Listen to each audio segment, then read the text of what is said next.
Bismillahirrahmanirrahim. Assalamualaikum warahmatullahi wabarakatuh.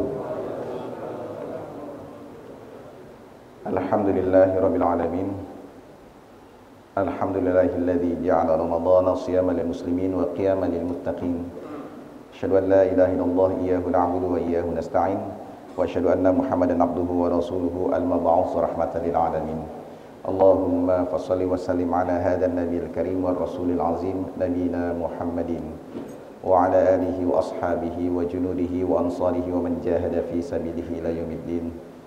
Rabbi shrah li sadri wa yassir li amri wahlul 'uqdatam min lisani yafqahu qawli. Bapak Ibu jamaah salat subuh dan i'tikaf yang dimuliakan Allah Subhanahu wa taala.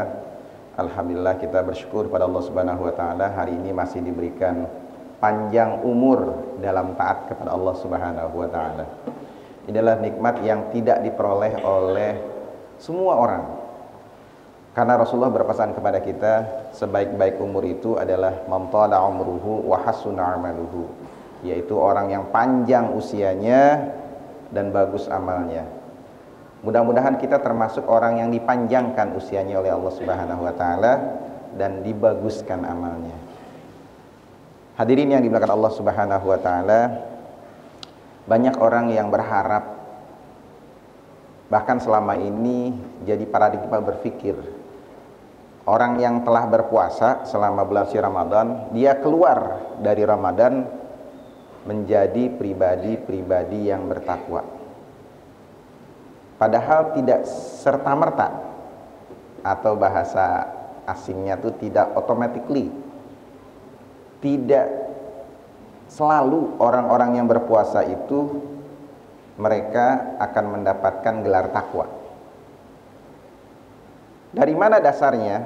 Dasarnya itu surat Al-Baqarah yang sering kita baca di ayat 183. Ya ayyuhalladzina amanu kutiba alaikumusiyam kama kutiba alal ladzina min qablikum la'allakum tattaqun. Hai orang-orang beriman, diwajibkan atas kamu semua berpuasa sebagaimana telah diwajibkan atas orang-orang sebelum kamu agar kamu menjadi orang bertakwa. Di situ ada kalimat la'allakum.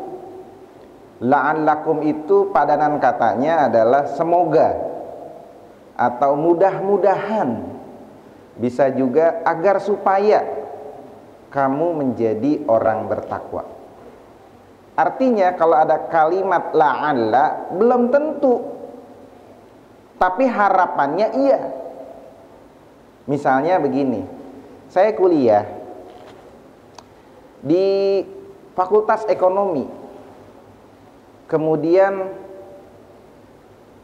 orang lain nanya, Bapak kuliah di mana? Saya kuliah di Fakultas Ekonomi. Sudah semester berapa? Ya sudah semester 4. Mudah-mudahan lulus ya jadi sarjana ekonomi. Mudah-mudahan lulus ya jadi sarjana ekonomi. Begitulah harapan orang yang bertanya kepada saya. Pertanyaannya adalah, apakah saya yang kuliah di Fakultas Ekonomi itu bisa menjadi sarjana ekonomi? Maka jawabannya pasti tidak, atau belum tentu. Kok bisa begitu? Karena itu masih harapan. Belum tentu saya lulus, karena mungkin saya sering gak masuk, tidak mengerjakan tugas, atau berantem sama dosennya, sehingga saya dinyatakan DO. Nah, harapan-harapan dari pihak luar kepada kita itu sebenarnya bagian dari doa atau bagian dari semangat yang harus kita sampai, yang harus tercapai, kira-kira begitu. Tapi bisa nggak tercapai? Bisa. Coba sekarang kalau orang menikah nih, ketemu tuh pasangannya, nih di bawah sering ada pernikahan nih. Apa sih doa kita? Mudah-mudahan menjadi keluarga yang sakinah, mawaddah, warahmah. Itu harapan. Bisa nggak terjadi sakinah, mawaddah, warahmah? Bisa. Kok bisa? Nah, makanya di situ ada yang namanya evaluasi. Apa sih yang menjadi faktor-faktor penyebab tidak terwujudnya harapan itu? Nah, hadirin dan Allah Subhanahu wa taala, kita akan bahas faktor-faktor penyebab itu. Apa saja sih yang menyebabkan kita bisa jadi belum tentu menjadi orang-orang bertakwa. Tapi sebelum masuk ke situ, saya ingin menyatakan begini. Kenapa puasa tidak serta-merta menjadikan orang itu bertakwa? Karena ada kalimat la'alla itu.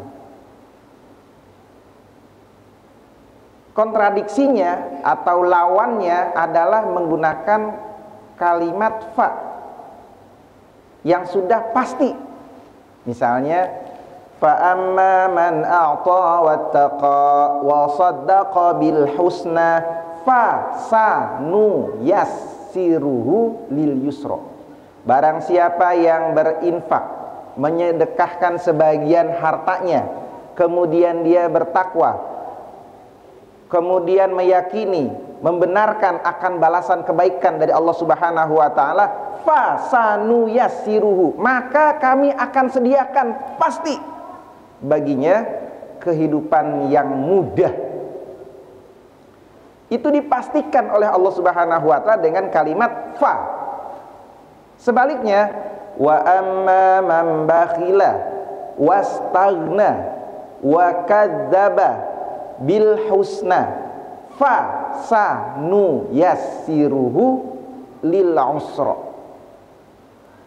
Tapi sebaliknya, orang-orang yang bakhil, yang pelit, kemudian dia memperkaya dirinya sendiri, tidak mengakui balasan kebaikan dari Allah Subhanahu wa taala, maka fasanu yassiruhu, pasti kami akan sediakan baginya kesulitan-kesulitan. Jadi inilah yang disebut dengan kepastian, dan inilah yang disebut dengan ketidakpastian. Kalau dengan kepastian itu dengan kalimat yang tadi fa, tapi yang belum tentu terjadi itu menggunakan kalimat la'alla. Dalam Al-Quran banyak disebutkan la'allakum tattaqun, la'allakum ta'qilun. Itu adalah harapan-harapan Allah Subhanahu wa taala kepada kita. Permasalahannya adalah apakah kita sanggup memenuhi harapan Allah Subhanahu wa taala itu kepada kita atau tidak? Harusnya sanggup. Karena Allah berfirman, la yukallifullahu nafsan illa wus'aha. Allah tidak membebani seseorang itu kecuali sesuai dengan kemampuannya. Harusnya sanggup. Tapi banyak orang yang tidak sanggup. Kok bisa orang tidak sanggup memenuhi harapan Allah? Ini ada faktor-faktornya. Maka kita akan bahas, paling tidak pada kesempatan yang singkat ini saya akan membahas 3 saja. Yang pertama adalah yang harus kita lakukan untuk dapat memenuhi harapan dari Allah Subhanahu wa taala itu adalah melakukan evaluasi diri, atau bahasa ilmiahnya muhasabah. Coba kita koreksi kembali. Ya ayyuhalladzina amanu taqullaha wal tanzur nafsum ma qaddamat lighad. Wahai orang-orang beriman, bertakwalah kepada Allah Subhanahu wa taala dan lihatlah apa yang telah kalian perbuat untuk hari esok. Menata kembali nih di usia kita saat ini, hadirin yang Allah Subhanahu wa taala. Kan usia kita itu sekarang adalah kenyataan. Yang sudah berlalu itu menjadi sejarah. Kita tidak bisa merubah sejarah hidup kita. Nggak bisa merubah sejarah hidup kita. Sudah jadi catatan masa lalu. Tinggal bagaimana kita mengambil pelajaran atas peristiwa yang sudah terjadi di masa lalu. Terus mau ngapain?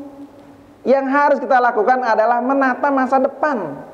Ini kita masih diberikan kesempatan oleh Allah Subhanahu wa taala dengan sisa waktu yang ada memperbaiki sejarah yang sudah kita buat. Kekurangan apa sih yang terjadi di masa lalu? Coba direfleksikan. Oh, kalau kita mau lihat mengambil indikator dari hadis Rasulullah SAW, apa sih yang harus dievaluasi? Sekurang-kurangnya ada 4 yang perlu dievaluasi. Kata Rasulullah SAW, la tazulu qadama abdi yaumal qiyamah hatta yus'ala an arba'a. Tidak bergerak kaki seorang hamba sebelum ditanya tentang 4 hal. Nah, 4 hal ini bisa menjadi bahan evaluasi kita. Apa yang pertama? Yang pertama adalah an umri fima afnahu. Tentang usia kita dihabiskan untuk apa? Di usia kita saat ini tentu sudah banyak prestasi yang sudah kita raih, yang sudah kita torehkan. Tapi banyak juga target yang belum tercapai. Di usia kita ini kita akan menyaksikan, oh, sejarah yang lalu beda dengan kenyataan yang sekarang. Di usia kita ini kita tinggal memperbaiki apa yang menjadi kekurangan-kekurangan kita di masa lalu. Nah, refleksi terhadap usia ini penting. Bapak Ibu yang dimuliakan Allah Subhanahu wa taala, ditata kembali nih. Kalau mau dibuat sebuah diagram gitu, mana sisi-sisi kelemahan-kelemahan yang harus kita perbaiki. Karena usia tidak ada yang tahu kapan Allah menyelesaikan kontrak kita di dunia. Yang penting buat kita adalah memulai, memperbaiki. Masalah hasilnya nanti, targetnya selesai atau tidak, itu bergantung pada takdir. Nanti kita ditakdirkan wafat kapan, itulah selesainya kita. Tapi yang Allah lihat adalah usaha. Yang Allah lihat adalah memaksimalkan apa yang kita punya. Itulah yang akan dilihat dan dinilai oleh Allah Subhanahu wa taala. Maksimal atau belum? Kalau ternyata belum maksimal, ya jangan harap kita akan mendapatkan gelar takwa tadi. Kemudian yang kedua, yang menjadi bahan evaluasi kita adalah tentang kesehatan badan. Anjismihi, ya, tentang badan kita. Sampai kapan? Sampai ablahu, sampai fungsi-fungsinya sudah tidak lagi bisa digunakan. Contoh, mata kita. Orang-orang yang tidak berkacamata sekarang, bersyukurlah, karena masih mungkin bisa tilawah Al-Quran. Bisa jadi satu hari ini kita menyelesaikan 1 juz atau lebih. Nikmat itu tidak diperoleh bagi orang-orang yang matanya rusak. Ada orang yang baca Quran baru 2 lembar sudah berair matanya. Waduh, ini udah berair nih, udah susah ngelihat lagi. Ada juga yang melihat huruf-huruf itu terlalu kecil, sehingga harus pakai kacamata yang lebih besar. Nah, hadirin Allah Subhanahu wa taala, inilah mata, baru fungsi mata. Coba kalau kita ke rumah sakit, besuk pasien yang ada di rumah sakit, mereka ngomongnya begini, enak ya kalau sehat, nggak usah mikir kayak gitu deh. Kita akan ngomong begitu. Tapi enak ya kalau sehat, bisa puasa, bisa terawih bareng-bareng, bisa ikut lebaran. Tapi mereka yang di rumah sakit berbaring saja. Kenapa? Nikmatnya sudah diambil oleh Allah Subhanahu wa taala. Mumpung kita masih diberikan kesehatan, nikmat sehat itu bisa kita gunakan untuk ibadah kepada Allah Subhanahu wa taala. Nanti cerita kita nih akan kita sampaikan kepada orang-orang yang sehat kalau kita sudah sakit. Alhamdulillah dulu waktu masih sehat bisa umroh, nggak didorong-dorong. Alhamdulillah dulu waktu masih sehat saya bisa haji. Itu cerita kita akan kita ceritakan kepada orang-orang yang sehat kalau kita sudah sakit. Jangan ceritanya tuh cerita penyesalan. Coba dulu kalau kaki masih sehat, mungkin saya mah udah berangkat ke masjid sekarang. Sekarang kaki udah nggak sehat lagi, nggak bisa naik ke masjid. Ya, sholatnya di rumah aja. Itu cerita penyesalan. Kapan cerita penyesalan itu hadir? Setelah nikmatnya dicabut oleh Allah Subhanahu wa taala. Nah, hadirin yang dimuliakan Allah Subhanahu wa taala, mari sama-sama kita evaluasi tentang kesehatan badan kita. Kemudian yang ketiga, tema evaluasi kita adalah tentang ilmu kita. An ilmi madza amila fi. Ilmu kita digunakan untuk apa? Harusnya kata Rasulullah SAW, khairun nas anfa'uhum linnas. Sebaik-baik manusia itu adalah mereka yang mampu menghadirkan kebaikan buat orang lain atau manfaat buat orang lain. Semakin tinggi ilmu seseorang, sejatinya semakin besar manfaatnya buat orang lain. Bukan sebaliknya, semakin tinggi ilmu seseorang justru semakin menyulitkan orang lain. Dengan keilmuannya dibuat sulit, dengan keilmuannya dibuat susah orang-orang. Nah, kalau begini manfaat terhadap ilmunya tidak ada. Harusnya kita punya ilmu bisa mencerahkan orang lain, bisa menggembirakan orang lain, bisa memotivasi orang lain agar taat kepada Allah Subhanahu wa taala. Nah, hadirin yang dimuliakan Allah Subhanahu wa taala, jadi tentang ilmu ini pertanggungjawabannya berat.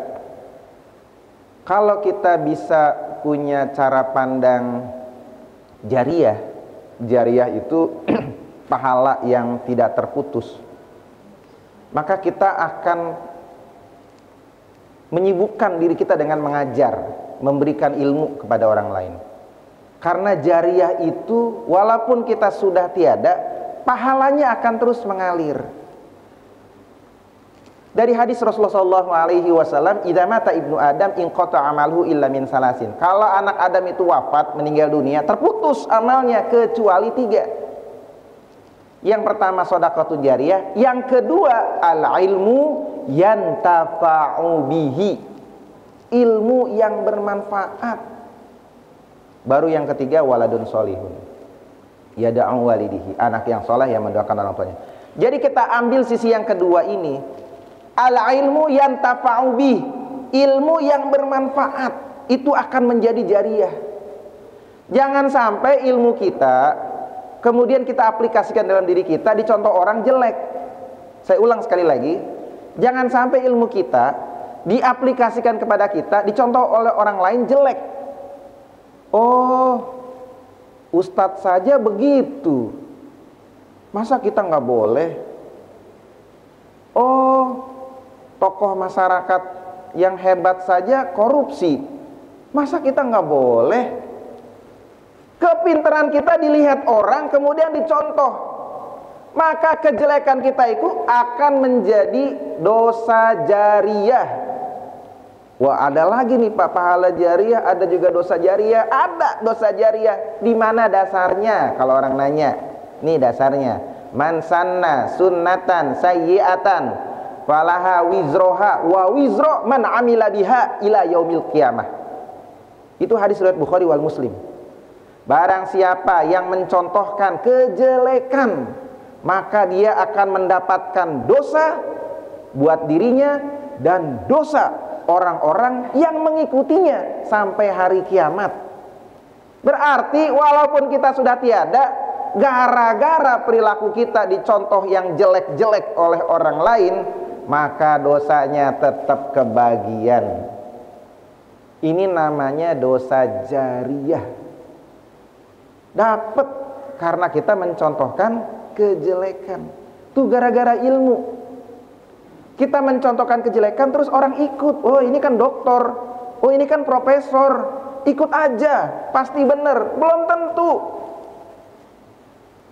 Kalau mencontohkan yang jelek kemudian ditiru, maka dosa jariyah ngikut sama kita sampai hari kiamat.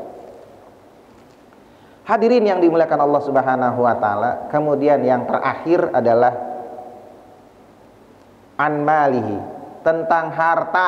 Ini evaluasi kita tentang harta. Cuma 2 pertanyaannya, min ainak tasaba wa fima anfaqahu, dari mana dasarnya, sumbernya, dan kemana dibelanjakan. Pertanyaan tentang harta ini menyebabkan orang mengikuti antrian yang panjang di akhirat, kakinya nggak melangkah-melangkah. Semakin banyak hartanya, semakin panjang pertanyaannya, dari mana hartanya itu. Mumpung Bapak Ibu hadirin yang dimuliakan Allah Subhanahu wa taala, Allah memberikan kepada kita bulan Ramadan. Di sisa waktu yang ada ini, Gimana caranya supaya harta kita bersih? Keluarkan zakatnya, keluarkan zakat malnya, keluarkan zakat-zakat yang lainnya. Supaya apa? Tohurun, supaya bersih harta kita. Gak ada lagi pertanyaan nanti di akhirat yang membuat kita sulit gara-gara kita tidak mengeluarkan harta kita untuk zakat, infak, dan sedekah. Keluarkan, mumpung Allah masih memberikan kehidupan kepada kita. Nanti di akhirat pertanyaannya jadi susah. Kenapa? Harta yang kita tinggalkan bukan mendatangkan manfaat, justru mendatangkan pertikaian, rebutan warisan, dan lain sebagainya.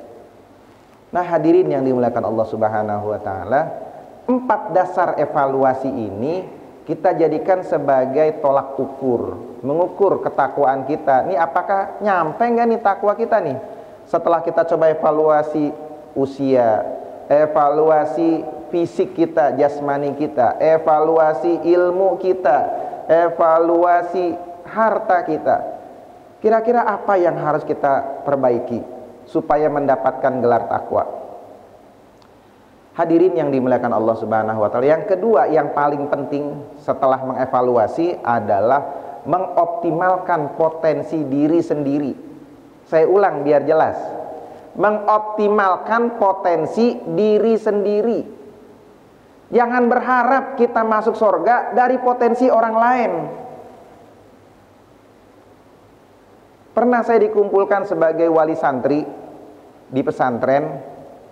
Ketika masuk waktu sholat, kita sholat. Terus saya melihat ada wali santri yang nggak sholat. Saya tanya, Pak, nggak sholat Pak? Apa udah dijamak sholatnya? Enggak, gampang Pak, nanti aja. Setelah selesai sholat, ini orang masih belum sholat. Akhirnya ngobrol, saya masukkan anak ke pesantren ini, mudah-mudahan anak saya nggak kayak saya mah jarang sholat. Mudah-mudahan anak saya rajin sholatnya. Saya nggak bisa baca Quran. Mudah-mudahan anak saya bisa baca Quran. Dia mengharapkan doa dari anaknya supaya masuk surga, mengharapkan doa dari orang lain dia masuk surga. Jangan harap, karena seluruh doa-doa itu hakikatnya adalah bantuan. Intinya adalah amal masing-masing. Faman ya'mal misqala dzarratin khairan yarah wa man ya'mal misqala dzarratin syarran yarah. Intinya adalah amal kita masing-masing. Kita akan diperlihatkan oleh Allah Subhanahu wa taala ketika melakukan kebaikan walaupun sebesar biji zarah atau yang paling kecil dari itu. Kita juga akan diperlihatkan oleh Allah Subhanahu wa taala keburukan-keburukan walaupun sebesar biji zarah. Itu artinya kita tidak bisa mengandalkan amal orang lain. Apa kata Allah Subhanahu wa taala dalam surat Ar-Ra'd ayat yang ke-11? Innallaha la yughayyiru ma biqaumin hatta yughayyiru ma bi anfusihim. Saya akan terjemahkan sedikit-sedikit. Sesungguhnya Allah tidak mengubah nasib suatu kaum sampai kaum itu mengubah nasibnya. Kan begitu kalimatnya, diri sendiri. Padahal bukan gitu kalimatnya. Ma bi anfusihim, sampai dia mampu mengubah dengan potensi yang ada pada dirinya sendiri. Ma bi anfusihim. Jadi jangan mengandalkan potensi orang, jangan mengandalkan potensi anak, jangan mengharapkan potensi orang tua. Nanti kata Allah, yauma yafirrul mar'u min akhihi wa ummihi wa abihi wa sahibatihi wa bani likulli imri'in minhum yauma idzin sya'nu yughni. Pada suatu hari nanti semua akan sibuk. Yauma yafirul mar'u min akhi. Orang-orang akan berlari dari pasangannya masing-masing, menyelamatkan diri sendiri. Wa ummihi wa abi, nggak kenal lagi bapak dan ibu. Wa sahibatihi wa bani, nggak ada lagi CS, nggak ada lagi sahabat, nggak ada lagi circle, nggak ada. Wa wa sahibatihi wa bani, enggak juga anak. Anak juga enggak ada. Likulli imri'in minhum yauma idzin sya'nu yughni. Semua sibuk dengan urusannya masing-masing. Maksudnya apa sibuk dengan urusan masing-masing? Khawatir tentang amalnya, apakah akan dimasukkan ke dalam surga atau dimasukkan ke dalam neraka. Itu masing-masing urusan sendiri-sendiri. Kita nggak bisa mengandalkan amal orang lain. Tapi kalau masih di dunia, nih Bapak Ibu semuanya, selama masih di dunia, kita masih bisa kerjasama, kita masih bisa berjamaah, kita masih bisa saling bantu di dunia nih. Tapi nanti di akhirat itu nafsi-nafsi, sendiri-sendiri. Kita akan bertanggung jawab dengan amal sendiri-sendiri. Nggak bisa kita bertanggung jawab atas amal orang lain dan orang lain bertanggung jawab atas amal kita. Nanti di yaumil akhir, itu orang-orang yang mengikuti amal orang lain, mereka akan mengatakan gini, ya Allah, timpakan azab 2 kali lipat bagi pemimpin kami karena mereka sudah menyesatkan kami. Itu kata-kata sumpah serapah gara-gara mengandalkan potensi orang. Nah hadirin yang dimuliakan Allah Subhanahu wa ta'ala, jadi yang kedua, mari sama-sama kita optimalkan potensi diri kita untuk meraih takwa. Dan yang terakhir adalah mari sama-sama kita ikuti ritmenya Allah, kita ikuti alurnya. Nggak ada orang yang bertakwa itu bisa simsalabim. Pasti dia akan berproses. Dari mulai hanya sekedar beriman sampai bisa meraih gelar takwa, itu prosesnya panjang. Allah akan memberikan berbagai ujian dan ujian. Sampai Allah katakan dalam Al-Quran, ya ayyuhal ahasiban nasu ayyutraku ayyaqulu amanna wa hum la yuftanun walaqad fatanna alladhina min qablihim falaya'lamanna alladhina sadaqu wa laya'lamanna al-kadzibin.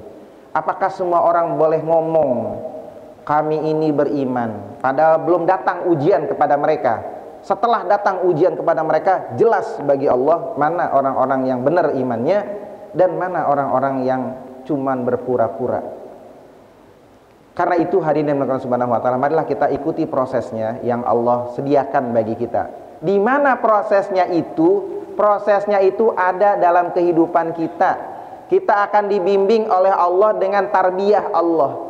Dari mana tarbiyah Allah itu? Tarbiyah Allah itu hadir melalui peristiwa, melalui ujian, melalui musibah yang Allah hadirkan kepada kita. Apakah keimanan kita ini kuat atau tidak?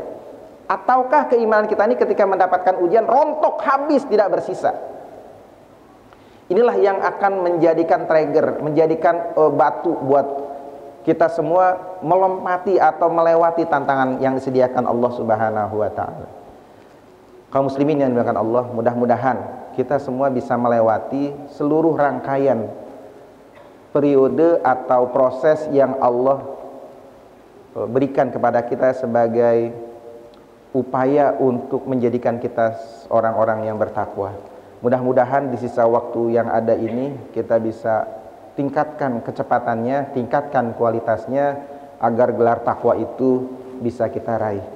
Ini saja, mudah-mudahan ada manfaatnya. Lebih dan kurangnya mohon maaf. Billahi taufiq wal hidayah, wallahu minkum. Assalamualaikum warahmatullahi wabarakatuh.